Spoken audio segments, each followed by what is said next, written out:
Welcome back into the GSMC Sports Podcast.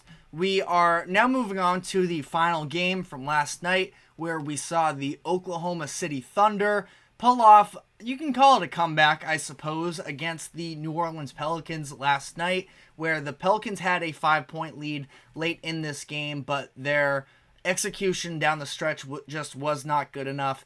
Josh Giddey actually was sort of the unsung hero for the Thunder, where he was making some big plays. He knocked down a handful of threes, including the go-ahead in that fourth quarter. He had a big steal as I believe it was Herb Jones driving, and sort of the nifty little footwork where he was out of bounds. He saw the ball coming towards him. He sort of hopped back inbounds, did a little Mike Jackson Thriller move where he was up on his toes, and then got the pass up court that ended up leading to a three on the other end, I believe, for the Thunder in that situation.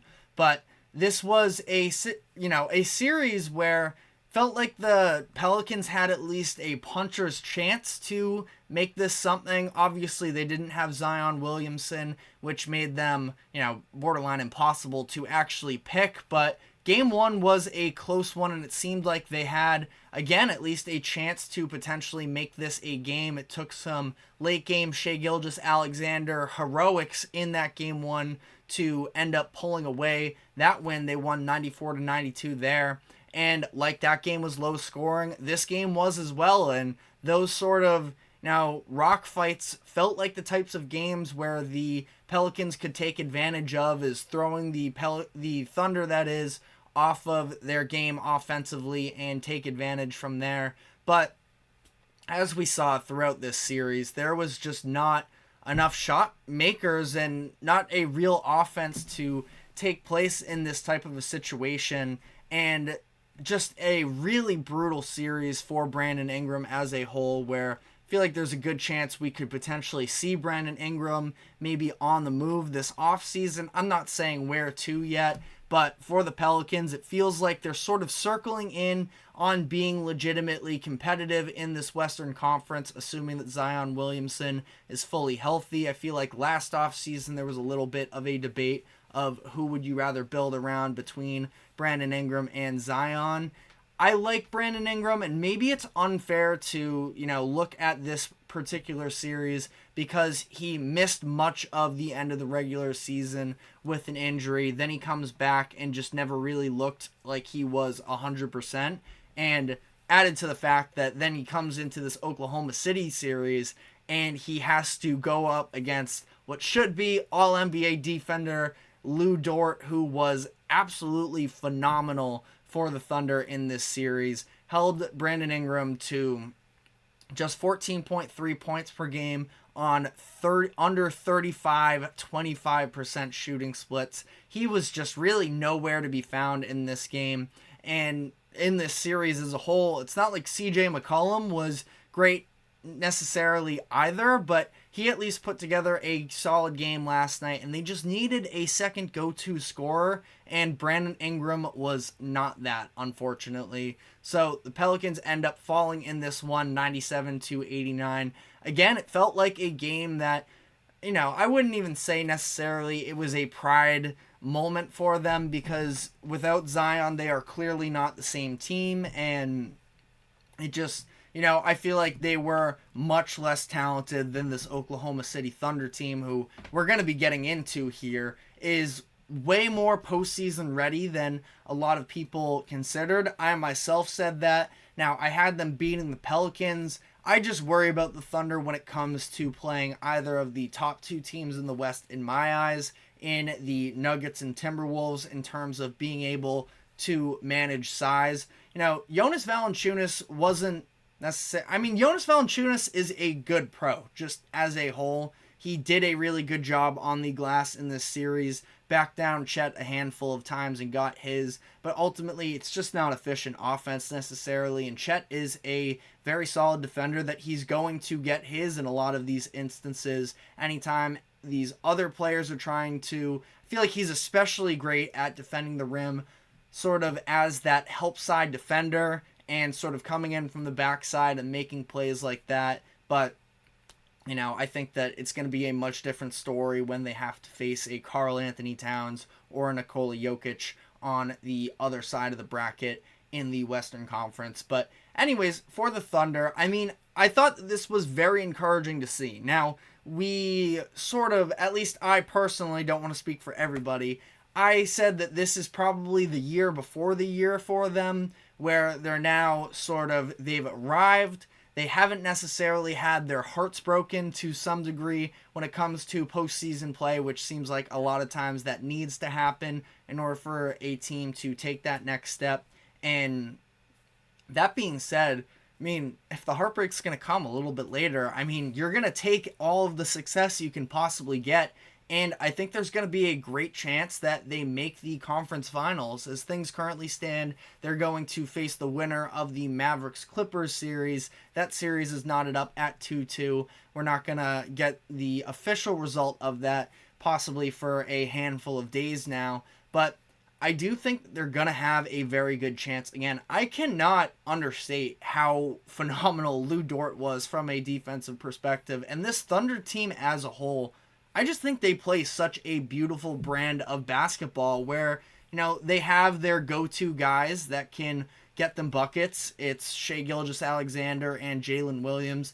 Jalen Williams was also terrific in this game. 24 points, 8 rebounds, 4 assists, 9 of 17 from the field. His downhill scoring is just so impressive on these drives. But for the Thunder, generally, everybody can shoot for them. They have so much spacing, one of the best three-point shooting teams in the NBA. Everybody is switchable from a defensive perspective, including their, top 2 offensive scorers. They're both two-way guys. And then you have other players come off the bench where different specialists. I think that Cason Wallace has had an unbelievable rookie season. Hasn't necessarily been talked about like that, but some of the defensive possessions he has had in this early going for OKC, obviously stopping CJ McCollum on the final possession of Game 1. There was an instance later in this game where he stripped Brandon Ingram just straight up. Ingram thought he had a matchup. Finally, I'm off of Lou Dort out of the torture chamber, and Cason Wallace just stripped down on him. Ball ended up with Isaiah Joe, who ran the court and got 2 on the other side. But Isaiah Joe, another player, really impressive off of the bench. Aaron Wiggins is another one that I really like. He struggled a little bit from an efficiency standpoint last night. But the Thunder are, they're a deep team. Now, in terms of depth, the big man position is still something that I feel like is going to be a little bit of a wake-up call for them this postseason. I don't think they're going to be able to deal with the size. Even when you look at, the way that we've seen the first round play out a little bit at times, Ivica Zubac, the way that he dominated the offensive glass, especially in Game 1, he can be an underrated, skilled big man. You have a combination of guys in Dallas from Derek Lively and with Daniel Gafford that can be sort of paint beasts as well. Now, I'm not saying that Chet can't hold his own in these matchups because Chet is, again, a very promising young center. I'm just saying that it's not going to be easy for him either in the post, and that's just sort of the warm-up for one of the 2 post scorers that they would be getting in the Western Conference Finals that are much more, hands-on guys from an offensive creation standpoint than Chet and the Thunder are going to see in Game 2, in Series 2, in Round 2 is what I'm trying to say. But, I feel like for the Thunder here, you can't help but feel good for them.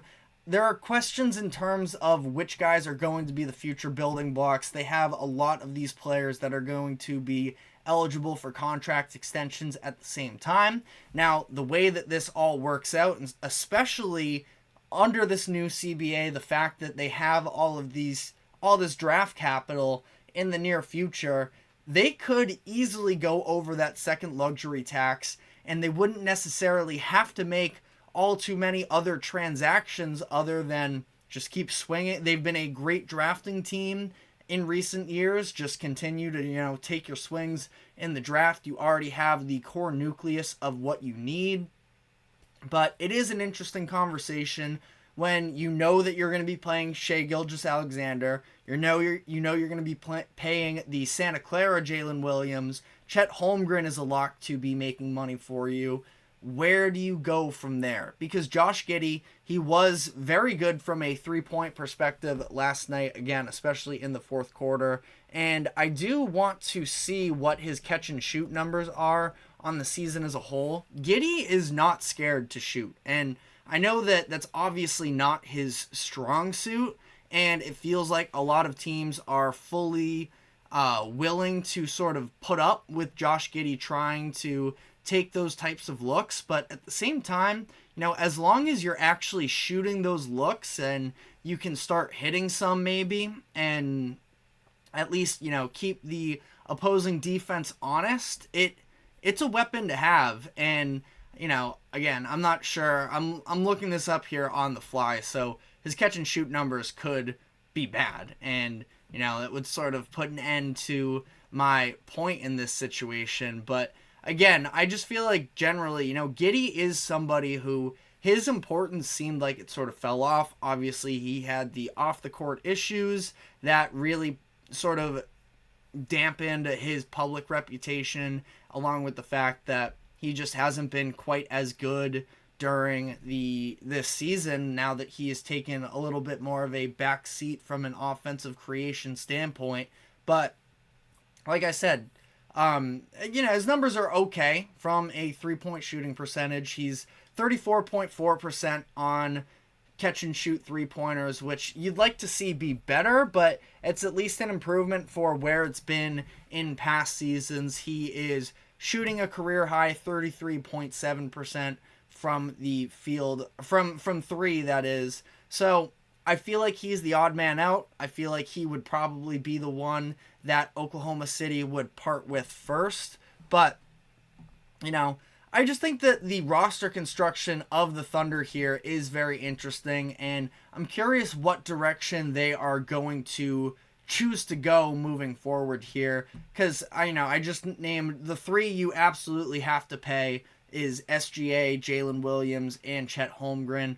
I would try and keep Lou Dort around as long as possible because he adds, this Oklahoma City Thunder team, as much as it does feel like they are a little bit susceptible in the paint, they're still fourth in the league during the regular season, at least, in defensive rating. And the way that they played this series, and granted, the Pelicans are sort of hindered from a health perspective because of the Zion situation, but the Pelicans didn't score over 50 points in a single half all series. So it's obviously 4 games, 8 halves. That is pretty unheard of in the NBA in 2024.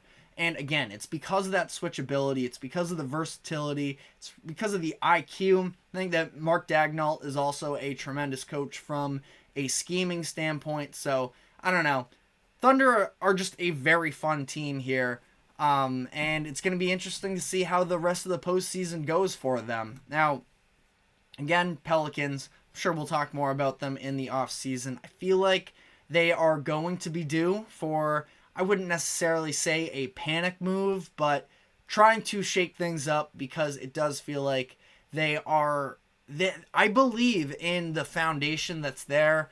I'm the number one Herb Jones fan in the world, I think, but they have some guys that I feel like are very promising.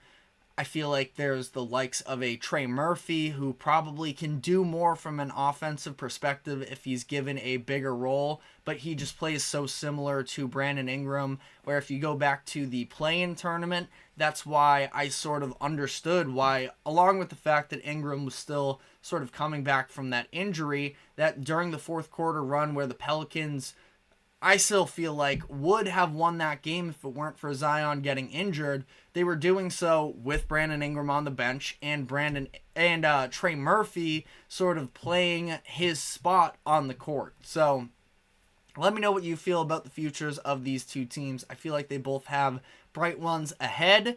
I think the Pelicans have a little bit of tweaking that they need to do before they have fully arrived. But that is all we have time for on this segment. We are going to be taking our final break of the show, and when we come back, I want to do a little exercise talking about the legacy of Kevin Durant, who has been facing a lot of scrutiny in these past couple days because of the Suns getting swept. So I have some thoughts on that. Stick with us, and we will be right back.